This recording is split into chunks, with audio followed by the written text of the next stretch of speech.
Welcome friends. আজকে DA নিয়ে সরাসরি কোনো ঘোষণা হয়নি, ফলত হতাশা বেড়েছে।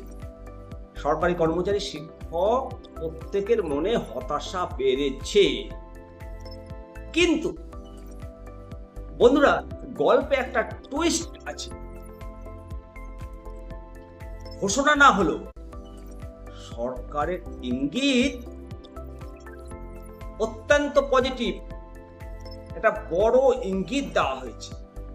সরকারের পক্ষ থেকে জানানো হয়েছে কর্মচারী বর্গের দাবিটিকে অত্যন্ত গুরুত্বর সাথে বিবেচনা করা হচ্ছে। তাহলে সুখবরটা ঠিক কোথায়? শপথ গ্রহণের পরপর তৃতীয় ক্যাবিনেট বৈঠকে পে কমিশন ঘোষণা করেছে। দিয়ে 15 দিন পর আবার ক্যাবিনেট বৈঠক হবে, পূর্ণ মন্ত্রিসভা গঠন হবে। টাকা নেই, এই মান্যতা নেই। কারণ বর্তমান সরকার অন্নপূর্ণা ভান্ডার 3000 টাকা করেছে এবং বাস ভাড়া ফ্রি করেছে। সুতরাং টাকা নেই, এই গল্প থেকে সরকার নিজেই বেরিয়ে গেছে, সেটা সরকার প্রমাণ করেছে। অবশ্যই সপ্তম বেতন কমিশন গঠনের প্রস্তাবের যে অনুমতি দিয়েছে, এটা বিজেপির সংকল্পপত্রে দেওয়া প্রতিশ্রুতির পূরণের প্রথম ধাপ, প্রথম প্রক্রিয়া শুরু হয়ে গেছে। ডিএ অবশ্যই সমস্ত ডিএ বর্তমান রাজ্য সরকার, বিজেপি সরকার, আপনারা যদি বিজেপি শাসিত রাজ্যগুলো দেখেন, কোথাও ডিএ নিয়ে কোনো উচ্চবাচ্য নেই। কেন্দ্র হারে কম বেশি প্রত্যেকটা রাজ্য, বিজেপি শাসিত রাজ্যগুলো ডিএ পাচ্ছে।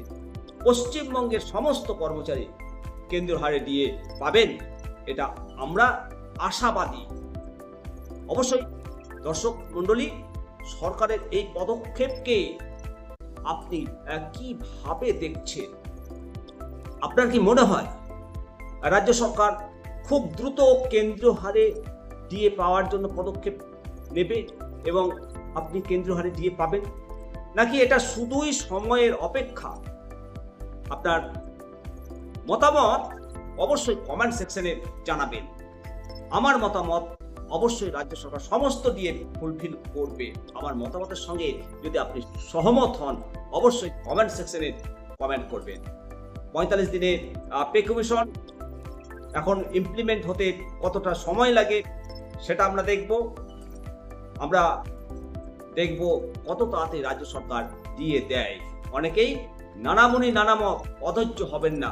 অবশ্যই রাজ্য সরকারের পাশে থেকে রাজ্য সরকারের হাত শক্ত করুন এবং কর্মচারী বর্গের আশা ভরসা নতুন রাজ্য সরকার। আমরা রাজ্য সরকারের পাশে রয়েছি এবং রাজ্য সরকার আমাদের সমস্ত দাবি প্রত্যাশা পূরণ করবে। তবে সময় তো লাগবেই বন্ধুরা। ভালো থাকুন। আসুন সবাই মিলে বলি জয় হিন্দ, বন্দে মাতরম, ভারত মাতা কি জয়।